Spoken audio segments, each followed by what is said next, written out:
নিজের ব্যক্তিত্ব ফুটিয়ে তোলার 10টি টিপস। 1. গভীর রাতে অতি প্রয়োজন ছাড়া কাউকে ফোন করবেন না। 2. খুব প্রয়োজন না হলে কাউকে 2 বারের বেশি কল করবেন না। 3.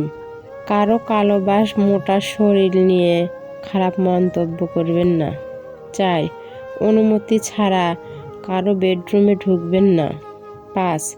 কারো বয়স এবং বেতন জিজ্ঞাসা করবেন না। 6. কারো গায়ে পড়ে কোনো পরামর্শ দিতে যাবেন না। 7. কারো প্রশংসা করলে প্রকাশ্য করুন, আর সমালোচনা করলে ব্যক্তিগতভাবে বলুন। 8. কেউ আপনাকে লাঞ্চ বা ডিনারের অফার করলে নামি দামি খাবার অর্ডার দিবেন না। 9. কারো কাছে ধার নিলে চাওয়ার আগে ফেরত দিয়ে দিন। 10. গরিবের কাছে ধন সম্পত্তি এবং নিঃসন্তানের কাছে সন্তানের গল্প করবেন না।